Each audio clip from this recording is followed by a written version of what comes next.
Liar's Poker by Michael Lewis.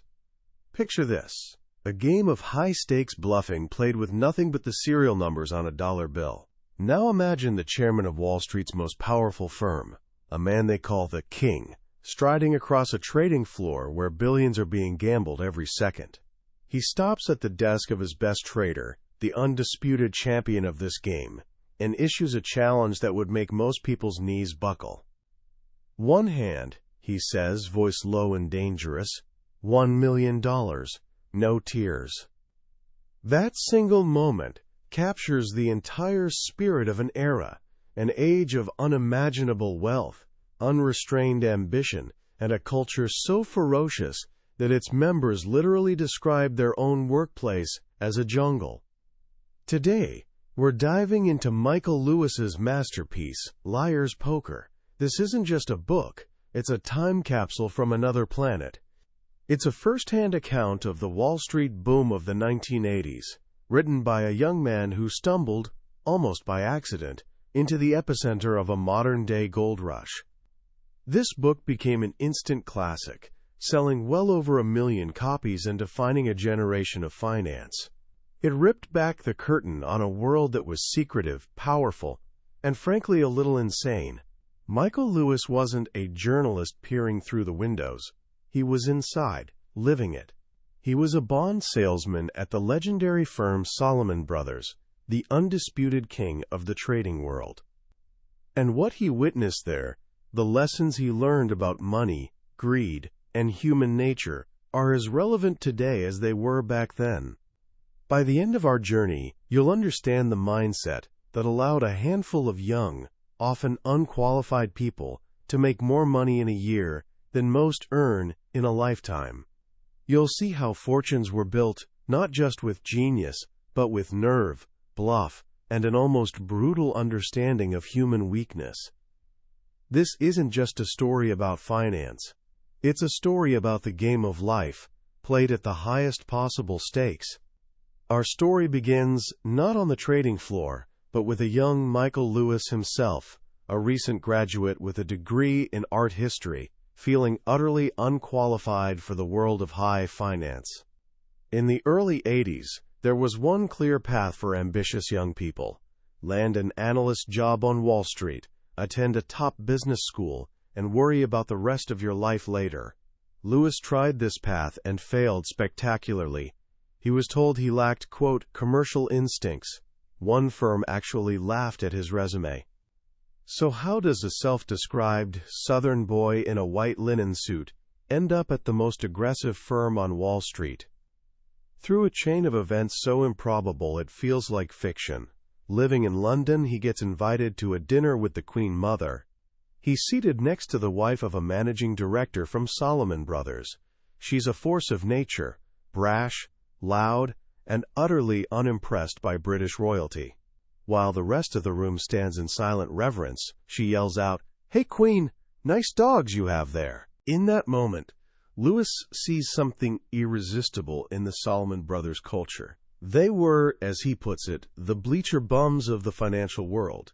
Crude, rude, but undeniably authentic. This woman, a product of that culture, promises him a job on the spot, telling her husband to take care of it.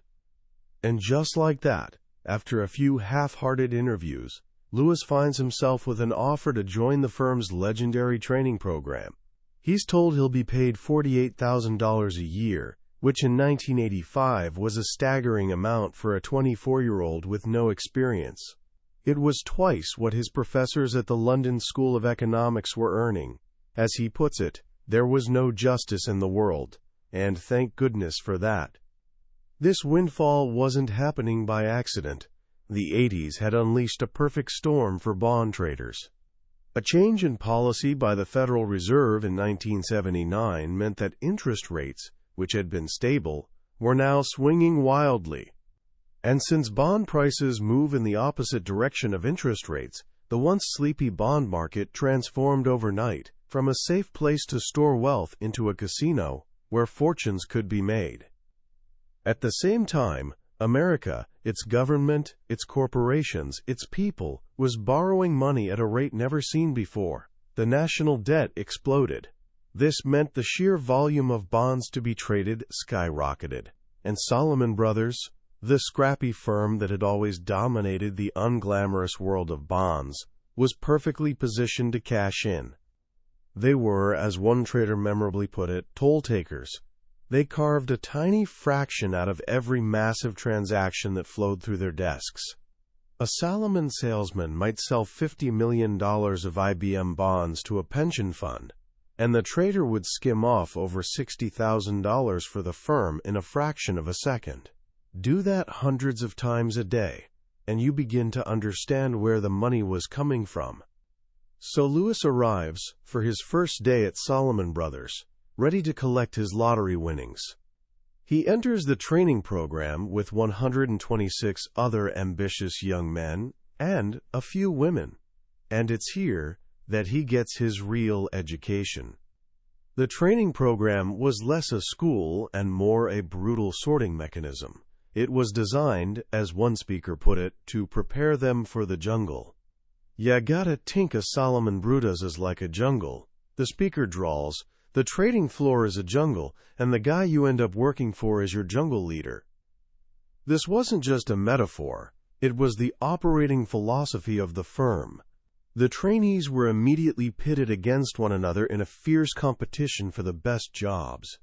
A placement board hung like a guillotine, with the best jobs, like trading mortgages in New York, representing unimaginable success, and the worst, like equities in Dallas, representing a fate worse than death. This pressure cooker environment created a stark divide in the classroom. Up front sat the grovelers, the ones Lewis calls the front row people. They were mostly from top business schools, constantly asking questions to ingratiate themselves with the speakers, their lips puckered, ready to kiss up to anyone with power. In the back sat the hooligans, the back row people. They feigned indifference, threw paper wads at managing directors, and slept through lectures. They believed that to succeed at Salomon, you had to shed any refinement you had. You had to become a savage. And they looked down on the front row people for not understanding the game.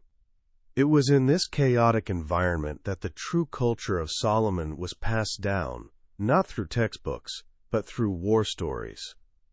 The trainees learned that success wasn't about tenure or pedigree. It was about making money, period. If a new employee could make millions of dollars come out of his telephones, he became the most revered person in the jungle, a big swinging dick. The term was crude, but it perfectly captured the raw, macho ambition that drove everyone. After a big trade, a managing director might call across the floor, "Hey, you big swinging dick, way to be!" It was the ultimate prize. Everyone wanted to be a big swinging dick, even the women. To survive this jungle, you needed a rabbi, a powerful mentor who would protect you. And to get a rabbi, you had to create the illusion of being desirable. It was a game of perception. Bosses wanted you only if other bosses wanted you. It was your first lesson in market psychology. And then there was the game that defined the culture more than any other, liar's poker. Imagine a group of traders, each holding a dollar bill. The game is to bluff about the serial numbers on those bills.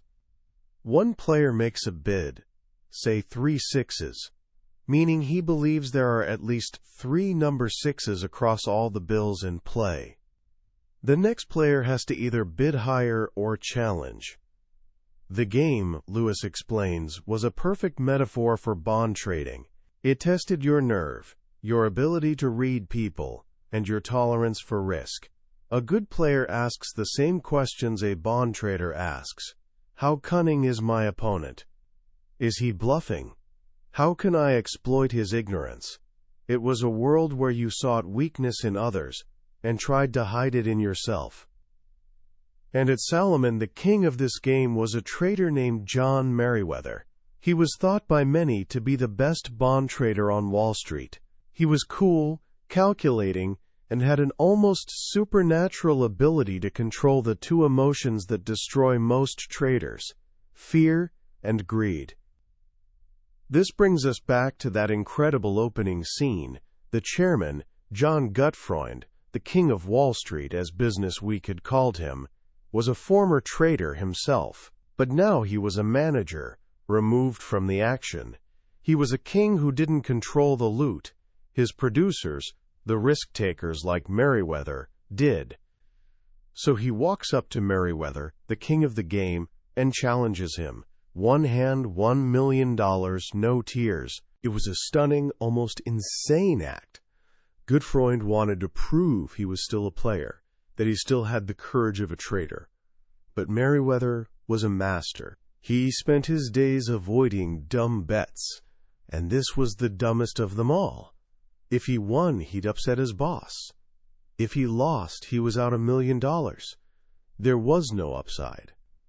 So, in a brilliant move of liar's poker, before the game even started, Merriweather counters.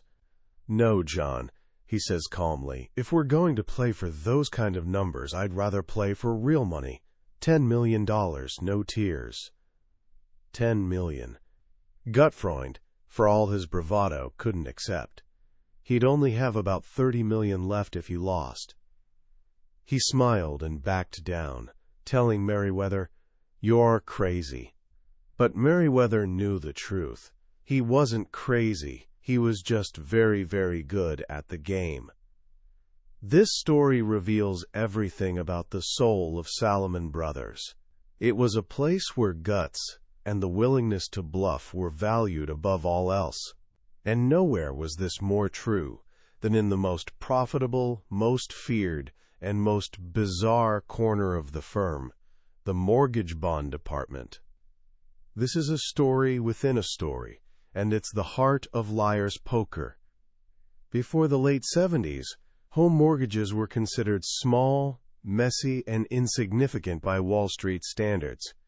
They were handled by the presidents of local savings and loan institutions, men who belonged to what was known as the 363 Club. They borrowed money at 3%, lent it out at 6%, and were on the golf course by 3 in the afternoon. They were sheep, not the wolves of Wall Street. But a few forward-thinking people at Salomon, including a man named Louis Ranieri, saw an opportunity. The mortgage market was actually the largest capital market in the world, bigger than the stock market. The challenge was to turn messy individual home loans into standardized, tradable bonds. Louis Ranieri was the perfect man for the job. He was the ultimate Salomon legend. He started in the mailroom, a college dropout from Brooklyn, and clawed his way onto the trading floor. He was loud, brash, and, in the words of one colleague, a fat slob. He built the mortgage department in his own image, Italian, self-educated, and fiercely loyal. His first traders were guys from the back office, guys without fancy degrees. They called themselves the Black Sheep Squadron. For years, the department was a joke. They made no money. The rest of the firm, with its new focus on hiring polished graduates with advanced degrees, looked down on them as a bunch of uneducated thugs. Then, in October 1981, everything changed. Congress, in an attempt to save the collapsing savings and loan industry, passed a tax break that forced these institutions to sell off their old mortgage loans. Suddenly, $1 trillion worth of debt was for sale, and there was only one real buyer in the market, Louis Ranieri and his band of traders. It was, Lewis writes, as if a fire hydrant burst directly upon a group of thirsty street urchins. The savings and loan presidents were desperate and, more importantly, ignorant. They didn't understand the value of what they were selling. They were the ultimate fools in the market, and Ranieri's traders took full advantage. They were mean gluttons, not just for food but for profits. They would buy loans from a thrift at 75 cents on the dollar and immediately flipped them to another for 85 cents, making $10 million in a heartbeat.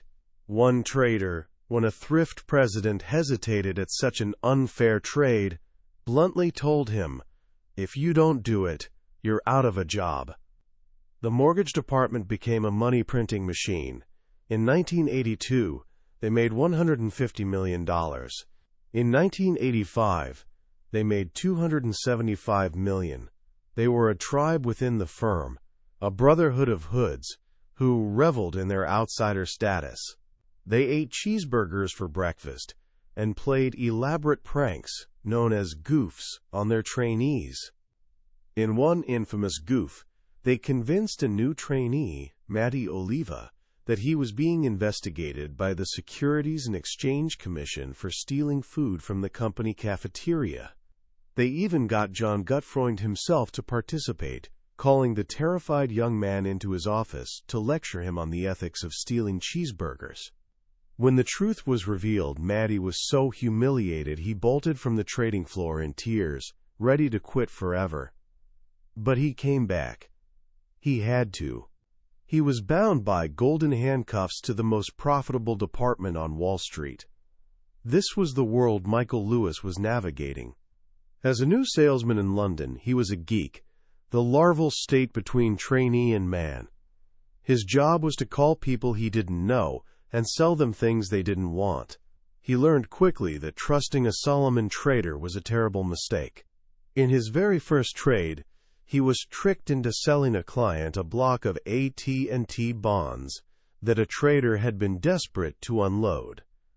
The client lost a fortune and was fired. Lewis learned a crucial lesson. "Who do you work for?" the trader asked him. "This guy or Salomon Brothers?" The message was clear. The customer comes last.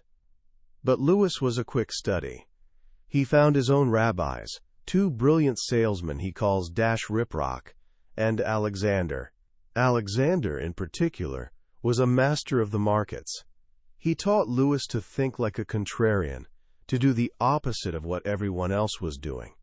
He taught him to look for secondary and tertiary effects. When the Chernobyl nuclear reactor exploded, everyone focused on nuclear stocks. Alexander immediately bought oil futures, knowing the disaster would increase demand for oil. Then he called Lewis back and said, "Buy potatoes." Of course, the fallout would contaminate European crops, increasing demand for American potatoes. It was this kind of thinking, seeing the connections no one else saw, that separated the masters from the amateurs. By mimicking these mentors, Lewis transformed himself from a geek into a big swinging dick.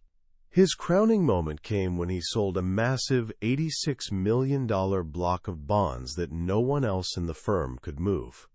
The deal was a huge priority, and its success brought him calls of congratulations from the highest levels of the firm, including a profane but heartfelt christening from the legendary trader known as the Human Piranha. But just as Lewis was hitting his stride, the firm itself was beginning to crumble from within.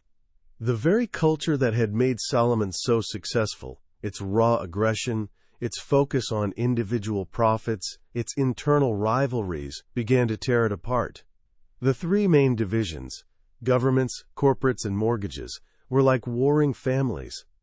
The leaders of these families, Tom Strauss, Bill Vout, and Louis Ranieri, were appointed to an office of the chairman to help Gutfreund run the firm, but they just continued their turf wars at a higher level. The firm was also bleeding talent. Young, brilliant traders like Howie Rubin, a former professional blackjack card counter, would make tens of millions for the firm, only to be paid a fraction of that because of a rigid compensation system. Rubin made $25 million for the firm in his first year and was paid just $90,000. He soon left for a competitor who offered him $1 million a year guarantee. This became the pattern. Salomon Brothers became a training ground for the rest of Wall Street, letting its monopoly on talent and markets slip through its fingers. The ultimate symbol of the firm's decline came in July 1987. John Gutfreund, pressured by his rivals in the office of the chairman, fired Louis Ranieri, the man who had built the firm's most profitable business from nothing. The king had been exiled. The covenant, as Ranieri called the old loyalty of the firm, was broken. The mortgage department, the heart and soul of the old Salomon, was purged. The firm was adrift and vulnerable, and in September 1987, the wolves came knocking. The corporate raider Ronald Perelman, backed by Salomon's arch-rival Drexel Burnham and its junk bond king Michael Milken, launched a takeover bid for the firm. It was the ultimate irony. Salomon had missed the junk bond revolution, dismissing it as a passing fad. They had stood by while Milken built an empire that eclipsed their own, and now that very empire was coming to swallow them whole, using the financial tools they had ignored. Gutfreund, in a desperate move to save his job, turned to the investor Warren Buffett, offering him an incredibly sweet deal to become the firm's white knight and fend off the raid. Buffett's investment saved Gutfreund, but it cost the company's shareholders a fortune, over $100 million by Lewis's calculation. Just a few weeks later, the chaos reached its peak. On October 19, 1987, the stock market crashed. The firm was caught with huge, losing positions in a massive British Petroleum stock offering and the failed Southland junk bond deal. At the same time, it had just fired its entire money market department, the very people who could have profited from the flight to safety that was occurring in the markets. It was a perfect storm of mismanagement and bad luck. For Michael Lewis, these events were the final act. He had entered this world chasing a fortune, and he had found one. He was paid $225,000 after his second year, more than anyone in his training class. The firm, panicked by its loss of talent, was finally trying to buy loyalty, but Lewis realized something profound. He had lost his belief in the money. He saw that the outrageous sums being paid had little to do with one's value to society. He saw that the hunger for more was insatiable. You only attained new levels of relative poverty. He had learned the game, he had won the game, and now he no longer needed to play. And so, at the peak of his young career, with a guaranteed path to becoming a millionaire ahead of him, he walked away. He left the jungle, not because he was disillusioned, but because he had learned the most valuable lesson of all. The game itself wasn't worth the price of admission. What a wild ride. Liar's Poker is more than just a snapshot of a crazy decade. It's a timeless exploration of ambition, culture, and the corrupting nature of easy money. One of the most powerful ideas in the book is the concept of the jungle. Salomon Brothers wasn't just a company. It was an ecosystem with its own brutal rules of survival. And the number one rule was, eat or be eaten. This created a culture of incredible short-term performance. It rewarded aggression, nerve, and a killer instinct. But as Lewis so brilliantly shows, that same culture ultimately consumed the firm from within. The intense internal competition, the lack of loyalty, and the focus on individual gain over the firm's long-term health were the very things that led to its decline. It's a powerful reminder that culture isn't just a buzzword. It's the invisible force that can either build an empire or bring it to its knees. Another striking lesson is about the nature of markets and the people who play in them. Lewis repeatedly shows us that markets are not always rational. They're driven by fear and greed, by perception, and by the herd instinct. The most successful players, like John Merriweather or the character Alexander, weren't necessarily the ones with the most complex mathematical models. They were the ones with a deep, intuitive understanding of human psychology. They knew how to spot the fool in the market, and they understood that the greatest opportunities often lie in betting against the crowd. But perhaps the most personal and profound lesson is the one Lewis learns about himself. He enters this world believing, as many of us do, that the amount of money you earn is a measure of your worth. But his experience on the trading floor shatters this belief.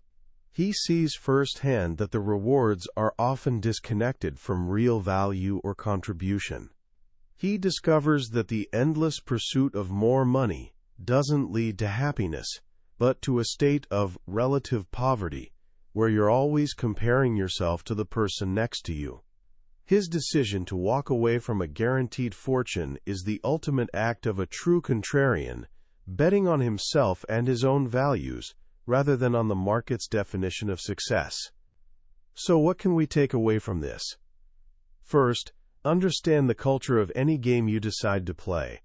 Whether it's a company, an industry, or a team, the unwritten rules and the values of the jungle will shape your experience more than any official handbook. Know what you're getting into. Second, learn to think about psychology, not just numbers. In any competitive environment, success often comes from understanding what motivates other people, their fears, their biases, their herd mentality. Learn to read the players, not just the cards. And finally, define your own version of success.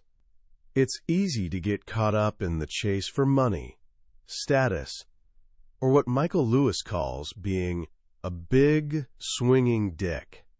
But as his story shows, winning that game can sometimes feel like losing yourself.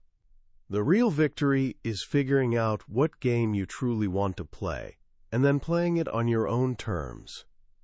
That was the book summary of Liar's Poker by Michael Lewis. We've certainly hit the highlights today, but I'll be honest with you. A summary can only take you so far. The real magic of this book is in the details, the dialogue, the incredible characters that feel like they've walked straight out of a Scorsese film. A summary gives you the map, but reading the book is like taking the journey yourself. If any part of this wild ride has sparked your curiosity, if you want to truly feel the energy, the greed, and the sheer absurdity of 1980s Wall Street, then I encourage you to grab a copy. The link is in the description below. It's more than a book about finance. It's a masterclass in storytelling and a cautionary tale that everyone, especially the young and ambitious, should experience. Also, if you found this summary valuable and want to explore more of the landmark books that have shaped the minds of leaders and thinkers, please hit that like button and subscribe to the channel. It lets me know we're on the right track, and it ensures you won't miss our next journey into another life-changing book from the billionaire's bookshelf. Let's keep growing together.